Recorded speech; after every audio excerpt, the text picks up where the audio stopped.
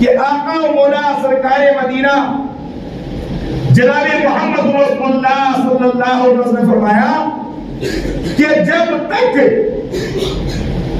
صدقہ فطر ادا نہیں کیا جاتا ہے، یعنی فطرہ ادا نہیں کیا جاتا ہے، اس وقت تک تمام رمضان مبارک کے روزے زمین اور آسمان کے بیچ میں معلق رہتے ہیں۔ معلق سمجھ دے رہا، یعنی روزے جو ہیں زمین اور آسمان کے بیچ میں لٹکے ہوئے رہتے ہیں،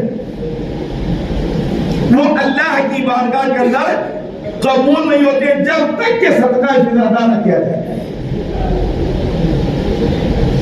اور بارگاہ الہی تک نہیں پہنچتے ہیں۔ بس ہر مسلمان پر لازم ہے کہ اپنی طرف سے اور اپنے اہل و عیال کی طرف سے صدقہ فطر ادا کرے، اور صدقہ فطر ادا کرنے میں 3 فائدے ہیں۔ ایک یہ کہ روزوں کا قبول ہونا، دوسرے جاکنی کی سختی سے محفوظ رہنا، ہر انسان کا جاکنی کا وقت آئے گا، میرا بھی آئے گا، آپ کا بھی آئے گا انشاءاللہ، ایک دن ایک رہ دن، یہ نہیں کہ میرا بھی نہ آئے گا، میرا بھی آئے گا ایک دن۔ تیسرے عذاب قبر سے امن پانا، ہر مسلمان کو چاہیے کہ عید کی رات بھی جا کر عبادت الہی کرے، لیکن آج عید کی رات چھوٹ 27ویں ابھی شب قدر تھی، اللہ رحم فرمائے ہمارے مسلمانوں کے بچوں پر کہ اتنی انہوں نے جو بدماشیاں کی ہے کہ اللہ رحم فرمائے مجھے کم سے کم 10 آدمیوں نے جو ہے کہا کہ یار حاجی صاحب یہ امام صاحب یہ کہا کہ تمہارے بچے جو یہاں شرارتیں کرتے ہیں، ہم جاگتے تھوڑی ہیں بلکہ عذاب خریدتے ہیں۔ جاگنا اس کا ہوتا ہے جو عبادت الہی میں مشغول رہتا ہے۔ کسی کو مسلمان کا یہ قاعدہ نہیں کہ کسی کو نقصان پہنچائے، لیکن آج ہمارے بچے نقصان پہنچا رہے ہیں، پھر کہتے ہیں کہ یہ غیر کام ہم پر ظلم کرتے ہیں، ہم خود چلا کے چھیڑتے ہیں، تو پھر ظلم ہی ہوگا ہمارے۔ ہر مسلمان کو چاہیے کہ عید کی رات میں جا کر گزارے اور عبادت الہی کرے، اور کثرت سے درود شریف میں وہ رات بسر کرے، یعنی زیادہ سے زیادہ جو ہے اللہ کے نبی پر جو ہے درود و سلام پڑھے۔ حدیث شریف میں آیا ہے کہ آقا و مولا سرکار مدینہ جناب محمد رسول اللہ صلی اللہ علیہ وسلم نے فرمایا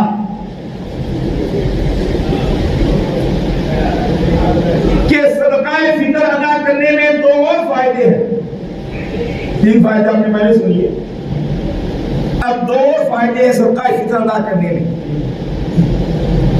ایک یہ کہ روزے دار سے روزے کی حالت میں، روزے دار سے روزے کی حالت میں لغو یا بیہودہ باتیں سرزد ہوئی ہیں جن سے کوئی دینی یا دنیاوی نفع نہیں ہوتا، اور اکثر لوگوں کو بیہودہ بکنے کی عادت بھی ہوا کرتی ہے، اور بعض کو فحش الفاظ بھی زبان پر لاتے ہیں اور روزے کا بھی خیال نہیں کرتے۔ امید ہے کہ ایسی بے احتیاطیوں کا بدلہ صدقہ فطر ہو جائے گا۔ دوسرا فائدہ یہ ہے کہ صدقہ فطر فقراء اور مساکین کی روزی ہے، اور فقراء اور مساکین کو وہ روزی پہنچتی ہے، اور وہ لوگ بھی خوشحال ہو کر بھیک مانگنے کی ذلت سے بچتے ہیں، اور بااطمینان عید کا دن ہنسی خوشی سے وہ بھی گزارتے ہیں۔ چنانچہ ایک بار آقا و مولا سرکار مدینہ جناب محمد رسول اللہ صلی اللہ علیہ وسلم نے خطبہ میں فرمایا کہ اے لوگوں، اے میرے امتیوں، اے مسلمانوں، عید کے دن محتاجوں کو ثواب کی ذلت سے بے نیاز رکھو،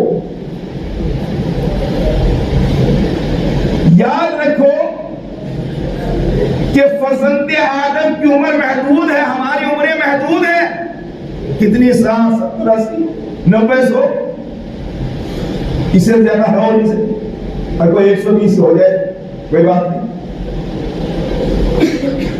فرزند آدم کی عمر محدود ہے اور اس کے عمل ایک خزانے میں جمع ہے. بس جس کا خزانہ نیکیوں سے مالا مال ہے وہ انسان، وہ مسلمان خوش و خرم ہے. اور جس نے برے اعمال جمع کر رکھے ہیں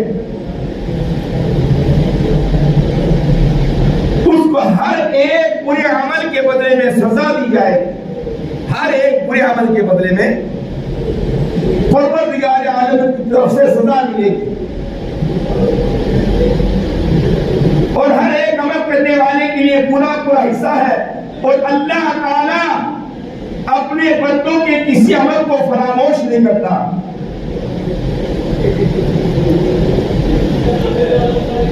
اور نہ اپنے بندوں کو آزاد اور بے بہا چھوڑتا ہے. جو شخص صدق دل سے، سچے دل سے صدقہ فطر ادا کرے گا اس کے لیے 5 نعمتیں ہیں. پہلے آپ نے 5 نعمتیں پہلے سن لی، اب 5 نعمتیں اور. نمبر 1، صدقہ فطر ادا کرنے سے رزق میں فراخی ہوتی ہے، رزق میں بڑھوتری ہوتی ہے. دوسرے، صدقہ فطر اس کی نماز، دعا، روزوں کو عرش تک پہنچاتا ہے. تیسرے، صدقہ فطر کا فائدہ یہ ہے کہ مرنے کے وقت کلمہ شہادت اشہد ان لا الہ الا اللہ واشہد ان محمدا عبدہ ورسولہ اس کی زبان پر جاری ہوگا.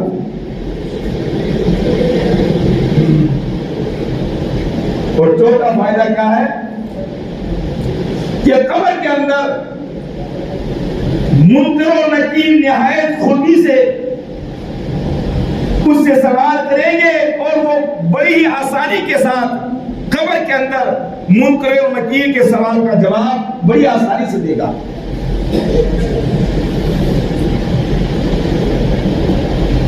پانچویں، پل صراط سے، جس کو آپ بار علماء کرام سے سنتے رہتے ہیں کہ پل صراط 50,000 برس کا رستہ ہے جو بال سے بالی کے تلوار سے تیز ہے، وہ بھی جہنم کے اوپر بنایا گیا ہوا.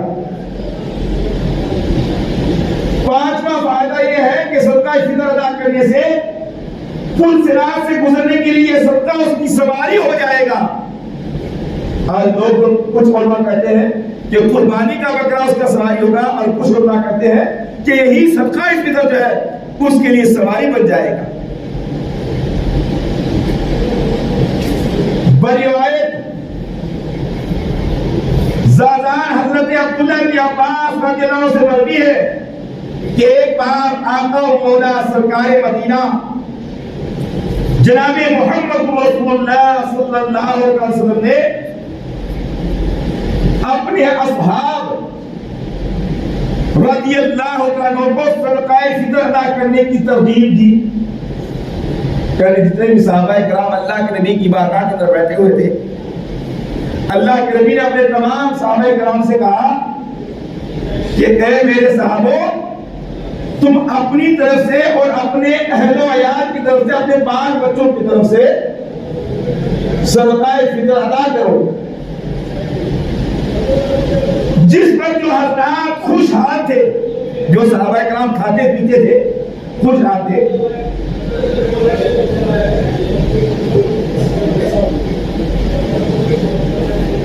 وہ محتاجوں کو صدقہ دینے لگے. حضرت ابو ذر غفاری اللہ کے نبی کے صحابی ہیں. حضرت ابو ذر غفاری رضی اللہ عنہ آقا و مولا سرکار مدینہ جناب محمد رسول اللہ صلی اللہ علیہ وسلم کی پشت کی جانب بیٹھے ہوئے تھے. یعنی پیٹھ کے پیچھے اللہ کے نبی کے حضرت ابو ذر غفاری بیٹھے ہوئے تھے.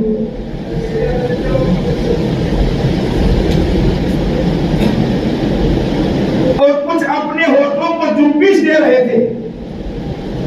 اللہ کے نبی کے پیٹھ پیچھے کون بیٹھے تھے؟ حضرت ابو ذر غفاری رضی اللہ عنہ بیٹھے ہوئے ہیں اور اپنے ہونٹوں کو ہلا رہے ہیں. حضور آقا مولا سرکار مدینہ جناب محمد رسول اللہ صلی اللہ علیہ وسلم نے جو مڑ کر دیکھا، پیچھے مڑ کر دیکھا تو اللہ کے نبی نے پوچھا حضرت ابو ذر غفاری سے کہ اے ابو ذر غفاری تم چپکے چپکے کیا کہتے ہو؟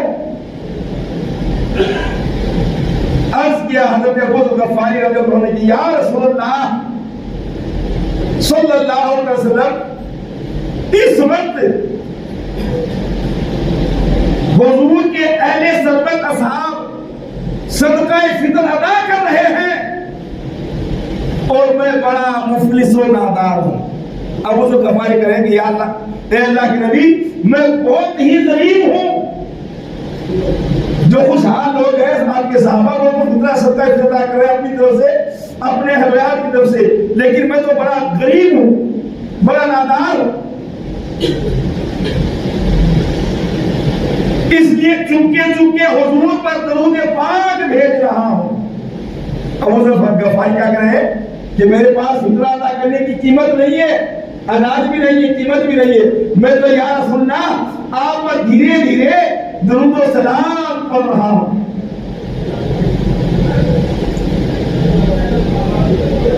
اور اپنے دل میں جاننے کی سختی، عذاب قبر اور پل صراط کی شدت عذاب، جہنم کی ہولناکی آگ کر کے ڈر رہا ہوں.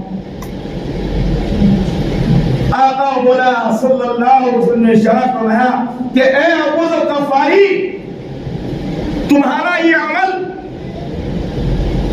دنیا و ما فیہا سے بہتر ہے، تمام صحابہ کرام سے بہتر ہے. جا. تو یہ ہے میرے نبی کی شان. آج لوگ کہتے ہیں کہ نبی کو پیٹھ پیچھے کا علم نہیں ہے. اللہ تعالیٰ انہیں ہدایت بخشے اور رب کعبہ کی بارگاہ میں دعا کہ اللہ تعالیٰ کہنے اور سننے سے سب سے پہلے مجھے بھی اور آپ تمام حضرات کو عمل کرنے کی توفیق عطا فرمائے. اور رب کعبہ کی بارگاہ میں دعا ہے کہ اللہ تبارک و تعالیٰ تمام مسلمانوں کو صحیح معنی میں صراط